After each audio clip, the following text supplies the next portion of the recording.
Hello everyone. Today we are going to start section 3 of writing skill. Here you will see summary writing, email writing, report writing, comparing writing, note making, mapping. So this kind of writing skills question will be here. So first is 3.1 summary writing. जो हा summary रायटिंगचा question आहे तो आपण 9वी ते 10वी पासून शिकत आलेलो आहोत. सो सगळ्यात महत्त्वाचं म्हणजे समरी रायटिंगमध्ये how to write summary. So there are certain conditions while writing summary. Summary writing म्हणजे मराठीमध्ये आपण सारांश लेखन असे म्हणतो. We can summarise any large passage, we can summarize any novel, we can summarize any book, we can summarize even article, or we can summarize any movie. Summarize म्हणजे आपण थोडक्यात आपल्या भाषेमध्ये in our own language we have to make it short. Okay, दिलेला passage असेल तो आपण शॉर्टमध्ये आपल्या भाषेमध्ये करायचा असतो. त्याकरता जसं आपण एखादा मूवी पाहतो, मूवी पाहिल्यानंतर 3 तासाचा मूवी आपण थोडक्यात सांगतो, त्याला 3 तास लागत नाहीत. ज्यावेळेस ते थोडक्यात सांगतो त्यावेळेस महत्त्वाचे जे इन्सिडेंट असतात तेच आपण सांगतो. तशाच पद्धतीने समरी रायटिंग करताना एखादा लार्ज पॅसेज असेल तो कन्वर्ट करताना जे इम्पॉर्टंट पॉईंट आहेत ते आपण समरीमध्ये लिहायचे असतात आपल्या भाषेमध्ये. आणि काही रिपिटेशन असतात, काही इलिस्ट्रेशन असतात, काही एक्झाम्पल असतात, काही गोष्टी अवॉइड करायच्या असतात, किंवा एखादं लेंदी सेंटेन्स असतं ते आपल्याला शॉर्टमध्ये करायचं असतं, किंवा 1 word you have to use for many word. So बघू आपण इथे थोडक्यात डेफिनेशन दिलेली आहे टेक्स्टमध्ये समरी रायटिंगची. So here in box summary is defined like this. A summary is a record in writer's own word. म्हणजे आपण जे समरी लिहितो ते रीडर्सचे ओन वर्ड्स जे आहेत त्याचं record that gives the main point of piece such as newspaper. न्यूजपेपरमध्ये main point दिलेले असतात रीडरचे त्याचं रेकॉर्ड ठेवणे, किंवा article, lecture, a passage or a chapter or even a whole book. ह्याच्यातले जे मेन पॉईंट असतात त्या मेन पॉईंटचं आपल्याला शॉर्टमध्ये रेकॉर्ड लिहिणे किंवा रायटिंग करणे त्याला समरी असे म्हणतात. तर आपण कोणकोणत्या गोष्टी समरी करू शकतो ते लिहिलं आहे. Newspaper we can convert into short paragraph. Article असेल, किंवा एखादा लेक्चर असेल, किंवा एखादा पॅसेज असेल, किंवा चॅप्टर असेल, किंवा एखादं होल बुक पूर्ण पुस्तक देखील असेल, ते देखील आपल्याला मेन पॉईंट पकडून आपल्याला शॉर्ट करता येतं. That is called summary. But while writing there should be that passage or that article or that thing should be write or written in our own languages. तर ह्या लेसनमध्ये अशा भरपूर काही कंडिशन्स किंवा रूल्स सांगितलेले आहेत कशा पद्धतीने आपण समरी लिहू शकतो, सारांश करू शकतो. तर before you start this lesson some ice breaker activity is given. So let us solve this first. First question is that discuss in pairs and guess the correct alternative for the following. First one is that to summarize mean. To summarize means what? 4 options are there. Put information in chronological order. एखादी माहिती असेल ती chronological order म्हणजे सिक्वेन्सने आपल्याला लिहायची असते जशाला तशी. तर हे रॉंग आहे, असं आपल्याला लिहायचं नाही. To recapitulate the main points in selection.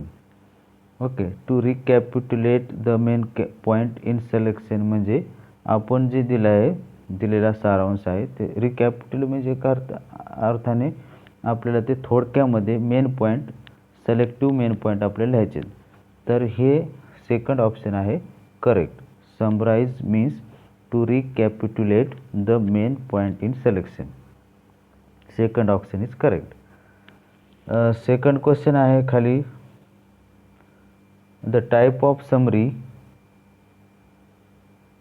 that consists of paragraph to express the main idea is. Four options are there: outline, report, synopsis or written summary.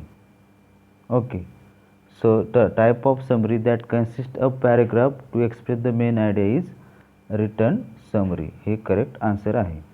एखादा समरीचा टाईप म्हणजे की जो पॅराग्राफ दिलेला असतो consist of a paragraph that is to express the main idea is writing or written summary.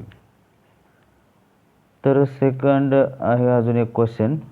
There are various ways of incorporating the writer's work into your own writing. आपल्याला दिलेलं writers work जे असतं आपल्या रायटिंगमध्ये लिहिताना incorporate करताना they differ according to closeness of your writing to source writing. म्हणजे ज्यावेळेस आपण जसं तसं ते लिहायचं नसतं, त्याचा थोडा फरक असतो. आपलं जे रायटिंग आहे आणि रायटरची रायटिंग आहे त्याच्या क्लोजनेसमध्ये थोडा फरक दिसून येतो. ओके, एखादं रायटिंग वर्क आपण आपल्या भाषेत ट्रान्सफर करताना. तर match the ways of writing in brief given in the column A with column B. Except this summary writing there are another writing also ways of writing. Okay, दुसरे काही लिखाणाचे पद्धती आहेत की जे इथं कॉलममध्ये दिले आहेत. तर आपल्याला कोणतं आहे ते मॅच करायचं आहे. आता समरायझिंग म्हणजे काय, समरायझिंगचं डिस्क्रिप्शन काय आहे ते तुम्हाला करायचं आहे. तर याचा आन्सर आहे E number. Okay, it includes main ideas into one's own word. Summarising म्हणजे काय, आपली जे आपल्या भाषेमध्ये जे रायटरचे दिलेल्या आयडिया आहेत त्या आपल्या शब्दामध्ये लिहायच्या असतात शॉर्टमध्ये, त्याला म्हणायचं समरायझिंग. सेकंड आहे पॅराफ्रेसिंग. पॅराफ्रेसिंग म्हणजे हे एफ नंबर करेक्ट आहे. It must be identical to the original and match the document word by word. आता पॅराफ्रायझिंग म्हणजे जसं एखादी पोएम असते त्या पोएमचा आपण पॅराग्राफमध्ये ट्रान्सफर करतो, परंतु त्यावेळेस ॲज इट इज आपण जसं तसं लिहितो original. Okay, document word by word जसं तसं आपल्या भाषेमध्ये कन्वर्ट करतो, त्याला म्हणायचं पॅराफ्रायझिंग. थर्ड आहे प्रिसाइज रायटिंग. तर it includes D number is correct here. It include taking broader segment, एखादा ब्रॉड असलेला लिखाण of source. Okay, broader segment of source म्हणजे एखादं मोठं लिखाण अँड कंडेन्सेसिंग इट स्लाइटली म्हणजे त्याला आपण काय करतो संक्षिप्तमध्ये लिहितो, संक्षिप्त करणे, शॉर्ट करणे, त्याला म्हणायचं प्रिसाइज रायटिंग. आणि एडिटिंग याचं जे आन्सर आहे ते आहे कोटिंग राहिलं. कोटेशन जे असतात किंवा कोटिंग त्याला म्हणतो याचा आन्सर आहे A number. Okay, quoting A. It include not just the main idea but every detail express clearly and to the point. ह्याच्यामध्ये फक्त मेन आयडियाच नसते तर प्रत्येक विस्तारित आपण express clearly to the point आपण एक्सप्लेन करतो, त्याला कोटिंग असे म्हणतात.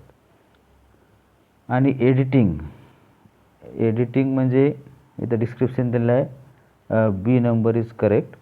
It include selection of proper lines from the given text. एखादा दिलेल्या टेक्स्टमधले जे प्रॉपर लाईनचं सिलेक्ट करून फॉर द करेक्शन, कंडेन्सेशन म्हणजे संक्षिप्तीकरण आणि ऑर्गनायझेशन म्हणजे संघटन.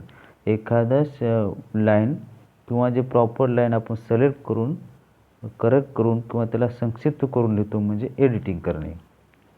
आणि गिस्ट रायटिंग म्हणजे उरलेलं जे आहे B number C number. It include the most essential part or the crux of the matter, सगळ्यात महत्त्वाचा जो भाग असतो एखाद्या दिलेल्या पॅसेजमधला किंवा स्टोरीमधला किंवा पॅराग्राफमधला, तो मॅटर एकदम इसेन्शियल पार्ट किंवा क्रक्स म्हणजे तेच इसेन्शियल पार्ट जो असतो तो आपल्याला त्याच्यामध्ये लिहिलेला असतो, त्याला म्हणजे गिस्ट रायटिंग. तर हे वेगवेगळ्या प्रकारची रायटिंग आहे आणि त्याचं डिस्क्रिप्शन इथे दिलेलं आहे. तर समरी रायटिंगची डेफिनेशन एक पॅराग्राफमध्ये काय एक्झॅक्टली समरी रायटिंग असते ते इथे डिटेल दिलेलं आहे. तर पहिले लाईन बघा, brevity is the soul of wit. Brevity म्हणजे थोडक्यात लिहिणे किंवा थोडक्यात बोलणे. ओके, आणि त्याला आपण म्हणतो की संक्षिप्त बोलणे. ओके, संक्षिप्तता किंवा थोडकेपणा हाच एक बुद्धीचा आत्मा आहे. ह्याचं म्हणणं असं आहे की एखादा माणूस जास्त बोलतो, ओके, जास्त बोलतो, परंतु जास्त बोलून देखील त्याचं आपल्यावर काही इन्फ्लुएन्स होत नाही. परंतु एखादा माणूस थोडक्यातच बोलतो मात्र त्याचा अर्थ जास्त होतो. तर जास्त बोलणं वेगळं आणि थोडक्यात आपला मुद्दा मांडणं वेगळं. ते थोडक्यात जे आपले मुद्दे मांडतात तोच खरा काय म्हणतो बुद्धिवान माणूस असतो. तर brevity is the soul of wit म्हणजे संक्षिप्तीकरण किंवा थोडकेपणा हाच एक बुद्धीचा आत्मा आहे. Is one of the countless maxim coined by William Shakespeare. शेक्सपियरने ही एक अशी काउंटलेस म्हणजे त्याला आपण तुलना करू शकत नाही असं एक महत्त्वाचा मुहावरा किंवा म्हण, एक सेईंग ज्याला आपण म्हणतो, ते विल्यम शेक्सपियरनं सुरुवातीला आणलेली आहे. So it is relevant to speaking as well as writing. हे बोलण्यामध्ये देखील असतं आणि रायटिंगमध्ये देखील असतं. बोलताना देखील आपण संक्षिप्तता ठेवली पाहिजे किंवा रायटिंगमध्ये देखील आपण थोडकेपणा ठेवला पाहिजे. So brevity or concision is the cutting of unnecessary words while conveying an idea. Brevity किंवा कॉन्सिशन म्हणजे काय, आपण बोलताना किंवा लिहिताना किंवा आपल्या आयडिया व्यक्त करताना, ओके, कन्व्हेइंग आयडिया, आपल्या आयडिया मांडताना आपण अननेसेसरी वर्ड कट करून बोलतो, त्याला म्हणायचं brevity. Okay, unnecessary words we cut and से.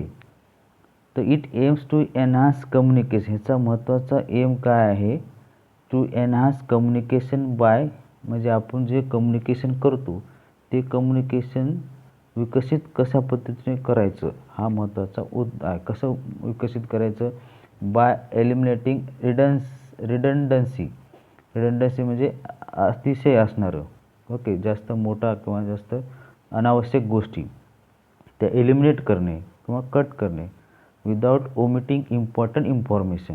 कसं कट करणे, की एखादी माहिती महत्त्वाची असेल ते ओमिट न करता, ते कट न करता फक्त जे अननेसेसरी पार्ट आहे, ओके, ते कट करून आपण आपलं कम्युनिकेशन काय करू शकतो, ते एकदम प्रगतिशील बनू शकतो. असा उद्देश ह्या ब्रेविटीचा असतो.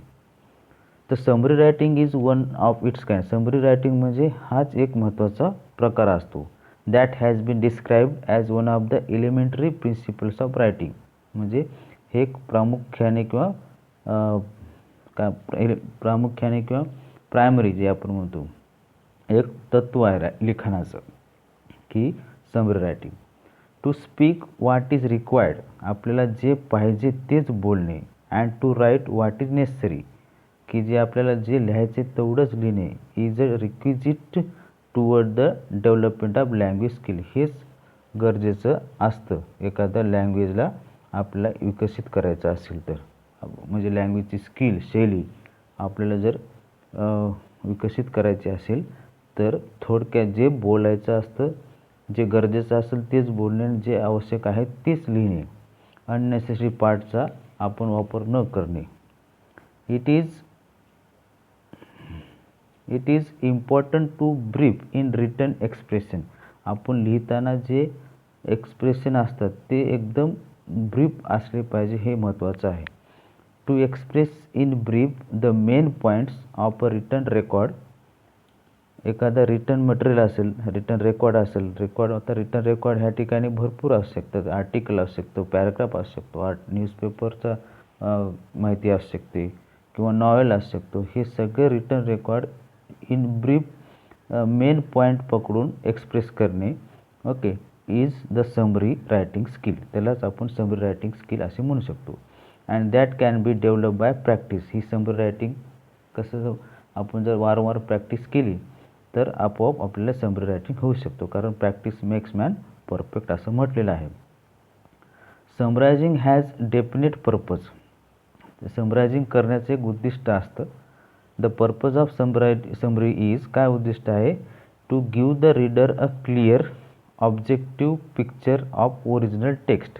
एखाद्या ओरिजिनल टेक्स्टचं ओके त्याला ऑब्जेक्टिव्ह पिक्चर क्लिअरली मांडणे, किंवा एखादा मुद्दा असतो, एखादं लाँग बुक असतं, एखादं लाँग स्टोरी असते, एखादं लाँग नॉवेल असतं, एखादं लाँग आर्टिकल असतं ओके ते ओरिजिनलच ठेवून ते थोडक्यात क्लिअरली मांडणे म्हणजे समरीचा उद्दिष्ट असतो. So most importantly the summary restates only the main point. समरीमध्ये सगळ्यात महत्त्वाचा भाग आहे, जे दिलेले महत्त्वाचे मुद्दे असतात of a text or of a lecture without giving examples or details such as dates, numbers, statistics. हे जे एक्झाम्पल असेल, उदाहरण असेल, डेट्स असेल ओके ह्या न देता फक्त जे मेन पॉईंट असतात त्या लेक्चरमधले किंवा त्या टेक्स्टमधले तेच आपण समरी रायटिंगमध्ये लिहायचे असतात. तर आपण समरी रायटिंग लिहिताना काय केलं पाहिजे, डूज ऑफ समरी रायटिंग म्हणजे काय काय आपण रूल्स फॉलो केले पाहिजे समरी रायटिंग लिहिताना. तर बघा, पहिलं आहे read and read the passage. आपल्याला तो दिलेला पॅसेज वाचायचा आहे, परत परत वाचायचा आहे ओके. आणि सेकंड आहे अंडरस्टँड. परत परत वाचल्यानंतर ते काय होईल आपल्याला समजेल. आणि समजून घेतल्यानंतर रीड द इन्स्ट्रक्शन. दिलेली इन्स्ट्रक्शन आपल्याला काळजीपूर्वक रीड करायची आहे. Then find exactly what you need to summarize. आता दिलेल्या पॅसेजमध्ये काय नेमकं आपल्याला सारांश लिहायचा आहे okay. What you need to summarize, कशाचं समराईज करायचं ते आपल्याला शोधून काढायचं असतं. Identify main idea through the process of asking question. आता त्याच्यातल्या मेन आयडिया कोणत्या आहेत ते आपल्याला शोधून घ्यायला पाहिजे. त्या मेन आयडिया कशा शोधून घ्यायच्या, through the process of asking question. आपण स्वतःलाच क्वेश्चन विचारायचे की काय हा पॅसेज कशाबद्दल आहे ओके, हा पॅसेजचं उद्दिष्ट काय आहे, आणि हा पॅसेज जे दिले ते टॉपिक त्या टॉपिकविषयी ते पॅसेजमध्ये काय सांगितलेलं आहे. हे 3 महत्त्वाचे प्रश्न असतात. म्हणजे पहिला की हा पॅसेज कशाबद्दल आहे. एखादा पोल्युशनविषयी पॅसेज असतो फॉर एक्झाम्पल, तर आपल्याला ते पोल्युशनचे प्रकार, पोल्युशनचे इफेक्ट, कारणे दिलेले असतील, तर आपल्याला पॅसेज वाचल्यानंतर समजतं की हा पॅसेज आहे पोल्युशनबद्दल. म्हणजे what is the passage about pollution, म्हणजे पोल्युशन हे महत्त्वाचा पॉईंट झाला. तर त्या पोल्युशनविषयी काय महत्त्वाचे पॉईंट सांगितले हा दुसरा मुद्दा आहे. त्या पोल्युशनचे जे माहिती सांगितले, कारणे सांगितले असतील किंवा इफेक्ट सांगितले असतील ते महत्त्वाचे मुद्दे असतात. किंवा लास्टचा क्वेश्चन आहे की what is the purpose of writer. त्या रायटरनं हा पॅसेज का लिहिला असेल, त्याचं उद्दिष्ट 1-2 लाईनमध्ये आपल्याला लिहायचे. हे 3 महत्त्वाचे प्रश्न आपल्याला समजले की आपण ते पॅसेज सारांशमध्ये लिहू शकतो. नंतर आहे form short sentence on your on. आता पॅसेजमध्ये लेंदी क्लॉज दिलेले असतात, कॉम्प्लेक्स क्लॉज सेंटेन्स असतात, कंपाऊंड सेंटेन्स असतात. त्याला सिम्पल सेंटेन्समध्ये कन्वर्ट करायचं. म्हणजे एखादं लेंदी सेंटेन्स असेल त्याला शॉर्ट सेंटेन्समध्ये कसं कन्वर्ट करायचं ती एक स्किल असते. ते आपल्या शब्दामध्ये कन्वर्ट करायचं. आणि connect the sentence using linkers. आता एखादे सेंटेन्स असतात लिंकर्स म्हणजे अँड, देन ओके, वेन, असे जे लिंकर्स असतात जे 2 सेंटेन्सला कनेक्ट करतात, तसंच सेंटेन्स कनेक्ट करून तुम्हाला शॉर्टमध्ये करायचे असतात. आणि नंतर आहे remove the redundant words and sentences from the key sentences. आता आपल्याला की सेंटेन्स शोधावं लागतं ओके.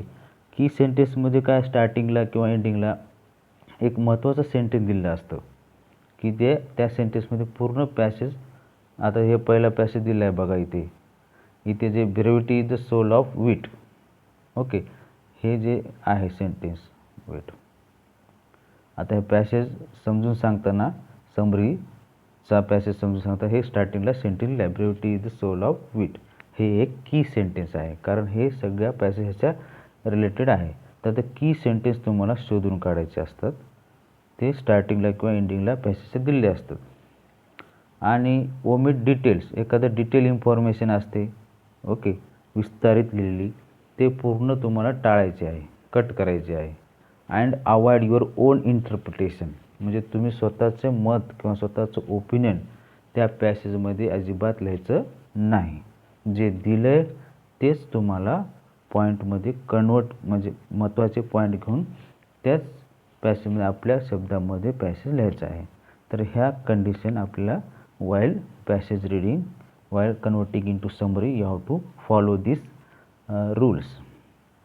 आता डोंट्स, आता पॅसेज सारांशमध्ये कन्वर्ट करताना काय करायचं नाही.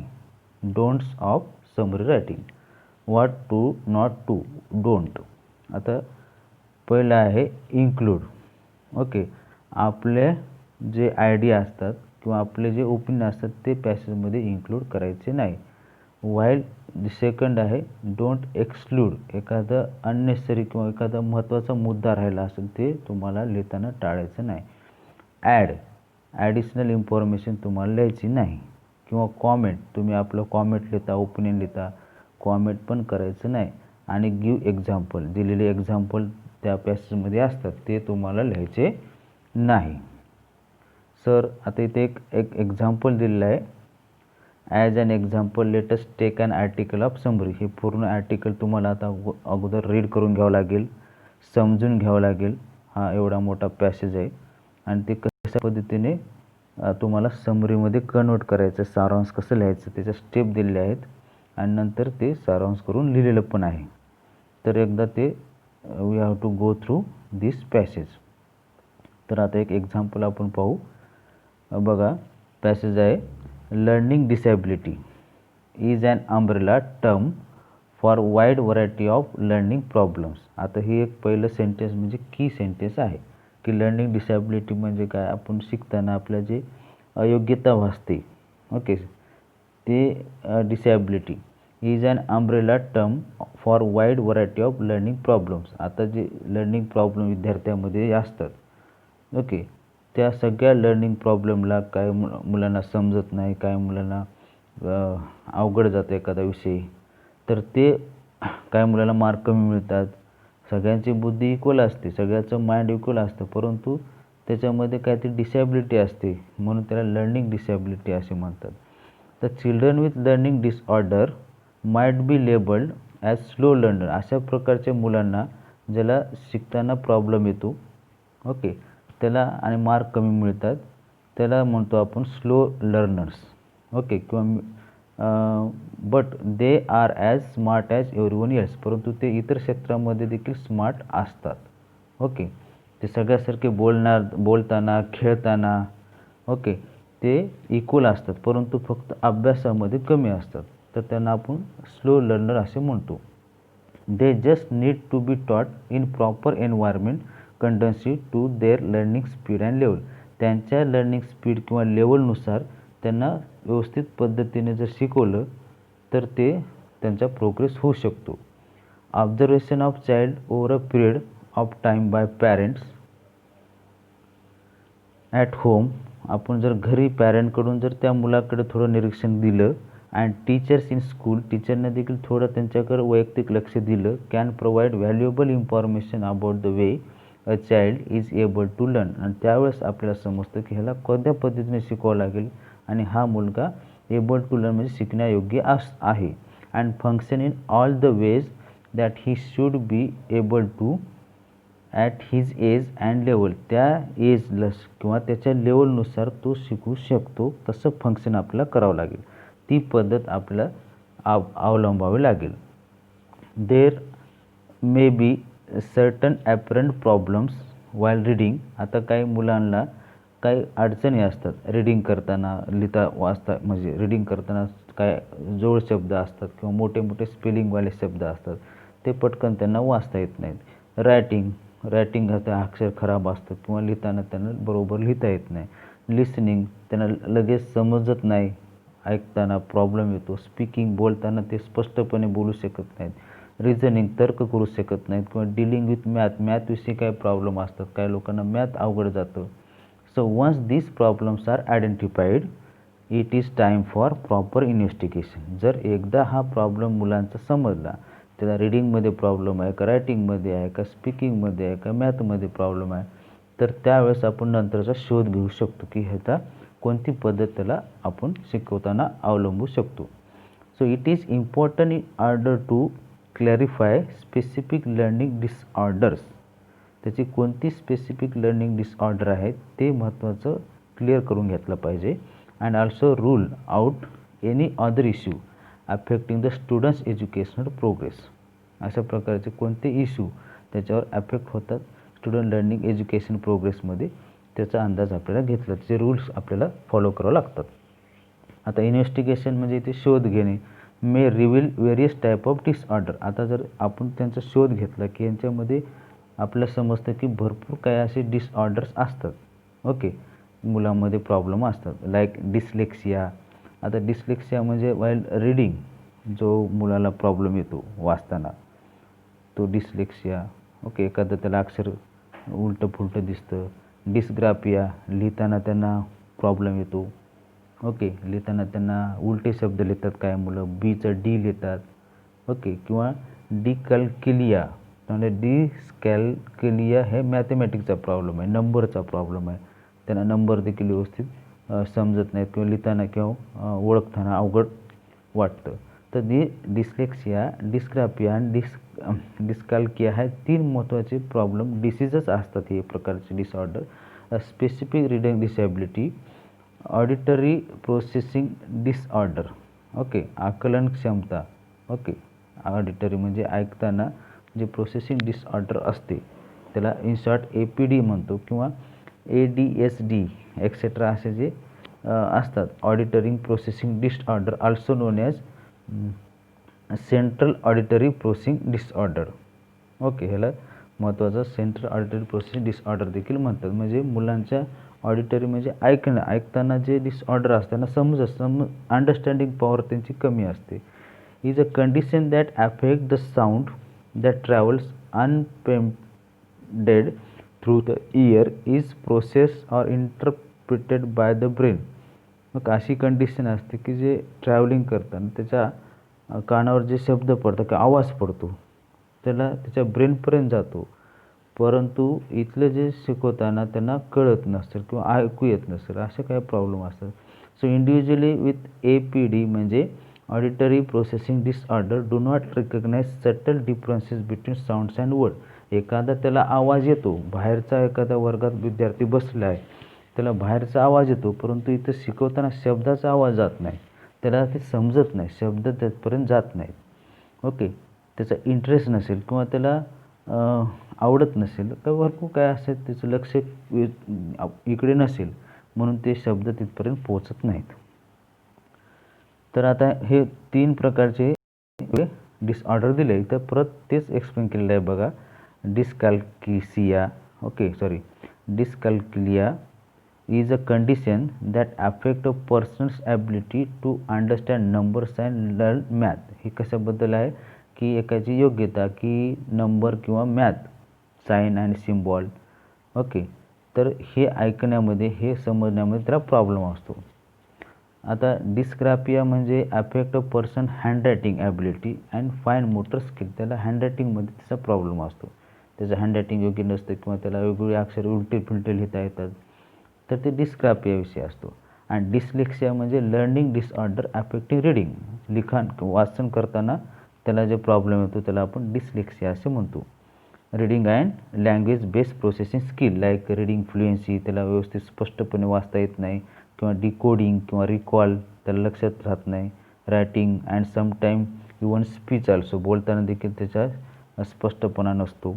त्याला डिस्लेक्सिया असं म्हणतात. आता बघा पहिल्या पॅराग्राफमध्ये काय हे 3 डिसऑर्डर दिलेले इन शॉर्ट. आता परत तेच इथे एक्सप्लेन करून सांगितलं. आपल्याला महत्त्वाचे पॉईंट सारांश करताना लक्षात आले पाहिजे. Many aspect of speaking, listening, reading, writing and arithmetic overlap and build on the same brain capabilities. Okay, अशाच कॅपेबिलिटी योग्यता आपल्या बौद्धिक क्षमता जी असते त्याच्यावर काय स्पीकिंग, लिसनिंग, रीडिंग, रायटिंग आणि अर्थमॅटिक म्हणजे मॅथमॅटिकचे जे प्रॉब्लेम ते ओव्हरलॅप होतात. ओके, आणि it is not surprising that people can be diagnose with more than one learning disability. आता काही मुलांना एकच डिसॅबिलिटी असते असं नाही, एकापेक्षा जास्त देखील डिसॅबिलिटी असू शकते. For example the ability to understand language underline learning to speak. एखाद्याला लँग्वेज समजत नसेल तर ते लँग्वेज डिसऑर्डर असं म्हणू शकतो. परंतु लँग्वेज नाही समजली तर ह्याचा अर्थ त्याला बोलता पण येत नसेल त्या लँग्वेजमध्ये तर दुसरी लर्निंग डिसॅबिलिटी म्हणजे स्पीकिंग डिसॅबिलिटी त्याच्यामध्ये असू शकते.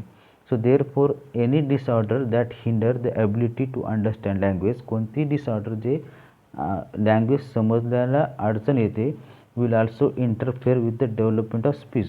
ज्याला लँग्वेज समजली नाही तर तो बोलू शकत नाही, ते त्याची स्पीच ॲबिलिटी देखील डेव्हलप होत नाही. Which in return hinders learning to read and write. त्याच्यामुळं काय होतं, रीडिंग आणि रायटिंग देखील त्याला जमत नाही, त्याच्यामध्ये देखील त्याला हिंडर म्हणजे ऑब्स्टॅकल येतात किंवा अडचणी येतात. So ADHD attention deficit hyper active disorder include difficulty in staying focused. Okay, त्या ही जे डिसऑर्डर आहे स्टेईंग फोकस, त्याचं लक्ष केंद्रित करण्यामध्ये त्याला अडचण येते. And paying attention. ओके, लक्ष केंद्रित करणे एखाद्या विषयावर किंवा त्या सब्जेक्टवर आपलं मन किंवा माइंड फोकस ठेवणे. रेस्टलेसनेस आणि डिफिकल्टी इन कंट्रोलिंग बिहेवियर. आणि ते विद्यार्थ्यांचे जे ऐकताना वर्गामध्ये ते बिहेवियर असतात ते कंट्रोल करू शकत नाहीत आणि लक्ष देखील देऊ शकत नाहीत. ह्याच्या संदर्भात हा डिसऑर्डर आहे.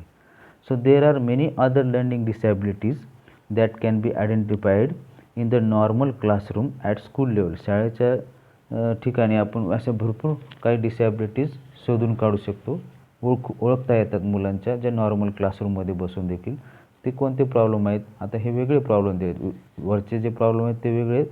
ह्या पॅसेजमध्ये आता क्लासरूममध्ये नॉर्मल प्रॉब्लेम काय काय असतात ते दिले. Such problems can be solved to a great extent using various method. असे प्रॉब्लेम क्लासमध्येच आपण सॉल्व करू शकतो, वेगवेगळी टीचिंग मेथड आपण चेंज करून घेतली तर. Treatment if diagnose at an early stage. सुरुवातीला जर आपल्याला समजलं ह्या मुलांना हा विषय अवघड जातो तर त्या विषयावर फोकस करून आपण त्या मुलांचं इंटरेस्ट वाढून त्याला आपण त्याचं मन कन्वर्ट करू शकतो. Inclusion in education is one of the ways to solve the problem of children with learning disorder. Okay, in a mixed ability classroom, the effective teaching method and conducive environment, a child with learning disability can progress in not only education but also social interaction. आता mix ability म्हणजे आपण क्लासरूममध्ये वेगवेगळ्या प्रकारची मुलं असतात, त्यांची mix ability असते. ह्यांना जर इफेक्टिव्ह टीचिंग दिली असेल, ओके, एका एज्युकेटिव्ह एन्व्हायरमेंट, एक योग्य वातावरण त्यांना दिलं, ओके, त्यांचे डिसॅबिलिटीमध्ये आपण प्रोग्रेस करून त्यांना फक्त शिक्षणच नाही तर त्यांना सोशल इंटरॅक्शनमध्ये देखील तयार करू शकतो. समाजामध्ये त्यांना कसं वागायचं ते सामाजिक ज्ञान देखील आपण परफेक्ट करू शकतो. Implementation of inclusive classrooms may very but purpose will be अचिव्ड. Okay, आता ह्या क्लासरूममध्ये आपण वेगवेगळे इम्प्लिमेंटेशन करू शकतो.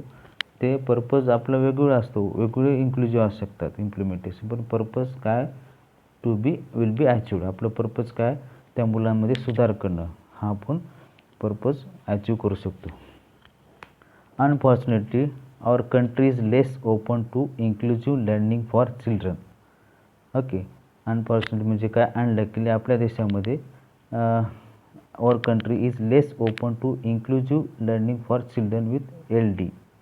Okay, so unless handle efficiently these disorder often transfer to condition like anxiety and depression. आपल्या देशामध्ये अशा प्रकारचे इन्क्लुझिव्ह लर्निंग फॉर चिल्ड्रन कमी प्रकार असतात, लेस ओपन टू देम.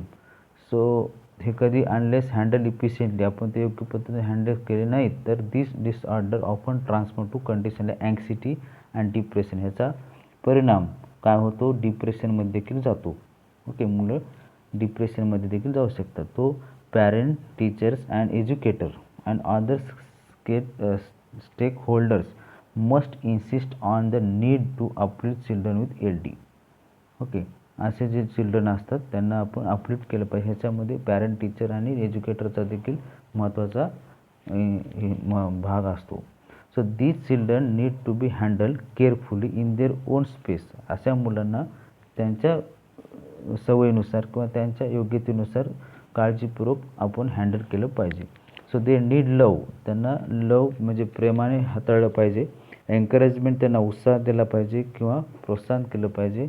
आणि मॉरल सपोर्ट दिला पाहिजे. So that they can emerge with great self confidence. त्यांचं आत्मसन्मान किंवा सेल्फ कॉन्फिडन्स वाढलं पाहिजे, सेल्फ वर्थ अँड डिटर्मिनेशन. तर हा झाला पॅसेज. आता ह्या पॅसेजमध्ये आपल्याला सारांश करताना काय काय स्टेप असतात बघा.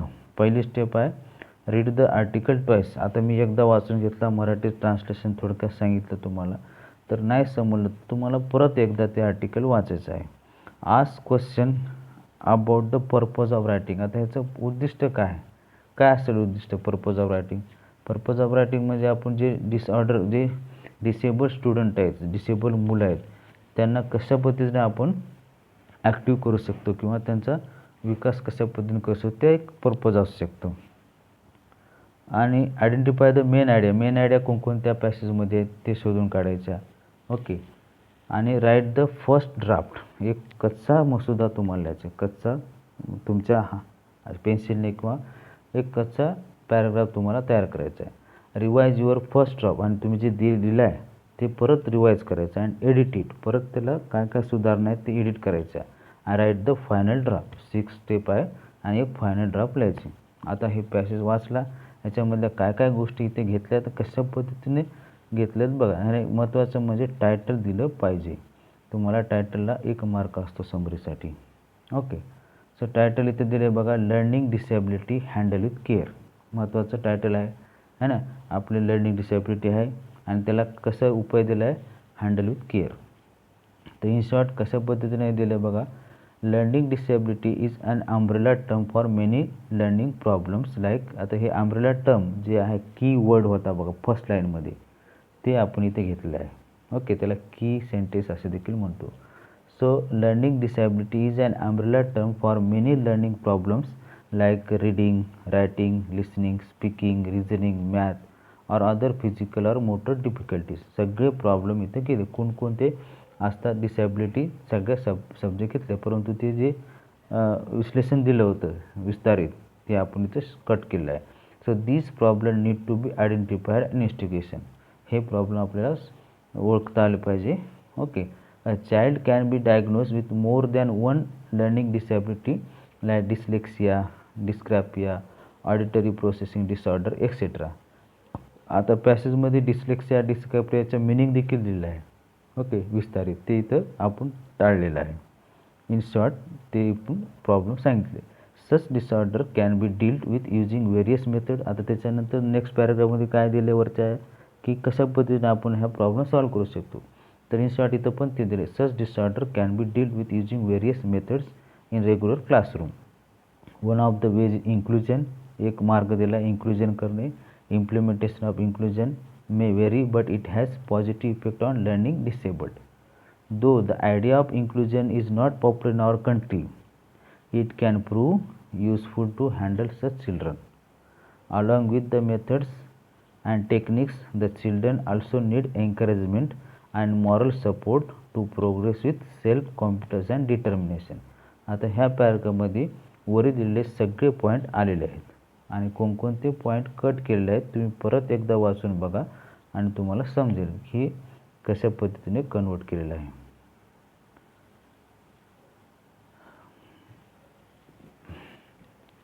आता ब्रेन स्टॉर्मिंग ॲक्टिव्हिटी आपण नंतर बघू. दिस मच इज देअर.